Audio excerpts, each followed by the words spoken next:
Good evening, I'm Madison Carmouche. 2 people are dead after a house fire in Perry County earlier today. The Jakes Branch Fire Department responded to a call after a call to dispatch around 12:30. Kentucky State Police arrived just before 1:30 after reports of there being at least 1 death. The names of the 2 adults that died have not been released at this time. 911 dispatched us out to it. They received a call regarding that. We were paged to a structure fire. On our arrival, we had a working fire, and we made attack there, and that's all I can really say about that. So. We will update you all as more information becomes available. Hundreds of friends, family, and first responders gathered to celebrate the life of Whitesburg Fire Department Assistant Chief Joseph Ray Back, who died on October 30th. WYMT's RJ Johnson has more. It was a day filled with stories and memories as hundreds remembered the life of Joseph Ray Back. Whitesburg Fire Department Deputy Chief Jeff Swisher says no one had anything bad to say about Joe. As long as I've known Joe, I've never heard anybody say anything bad about him. He was just one of those people that everybody liked and respected. He did his job, he did it well, and he never complained. I don't think I ever heard Joe complain about anything. Saying it was great to be considered his friend.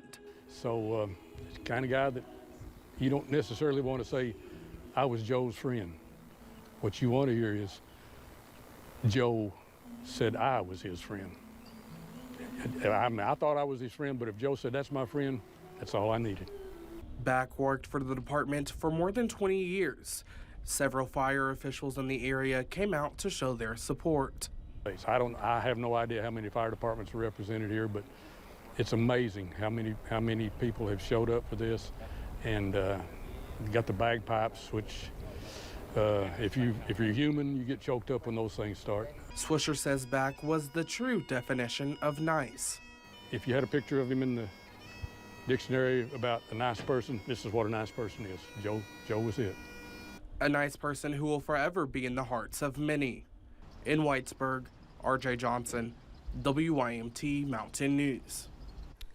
Following the funeral, Back was escorted to the Dixon Cemetery in Elk Creek.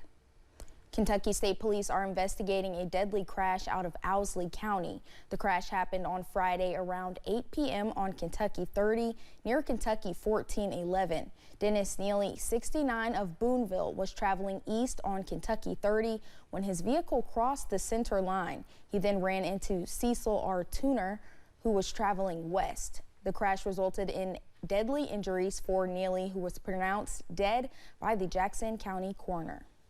Tuner was taken to the Kentucky River Medical Center for non-life-threatening injuries. On Friday, we unfortunately reported that the 2 men trapped under the collapsed coal prep plant in Martin County were found dead. Martin County Judge Executive Dr. Lon Lafferty announced during a news conference around 4:30 yesterday that both Billy Bo Daniels and Alvin Neese's bodies had been found, but only Neese's was recovered at the time. Later in the evening, Lafferty announced that Daniels' body had also been recovered. A nonprofit in Madison County is serving unhoused and low-income Kentuckians in their community. The group hosted a fundraising event tonight to prepare for the needs of the upcoming winter season. Madison Home Incorporated hosted their first Madison Homecoming Gala in Richmond.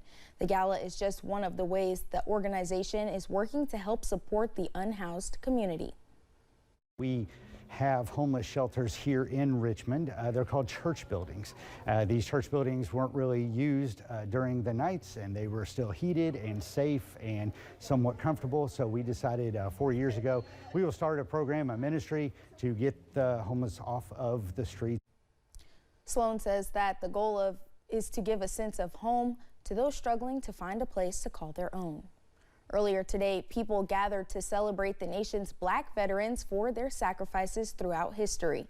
Veterans who haven't just fought in war, but have also battled prejudice and racism. The National Association of Black Veterans, along with Congressman Morgan McGarvey, honored all of the Black veterans' lives lost on the battlefield and through injustices at home. It makes sure that we're looking out for their education benefits. We know there is a history where not every veteran has gotten the education benefits they have earned. And so the legislation we've passed is going to make it easier for veterans who come home to make sure that we're looking out for them after they take the uniform off. McGarvey serves on the Veterans Committee, and this year he got a bill passed through the House of Representatives to honor all veterans. We are a week away from Veterans Day, and some Eastern Kentucky communities are already starting to pay tribute to those who have served.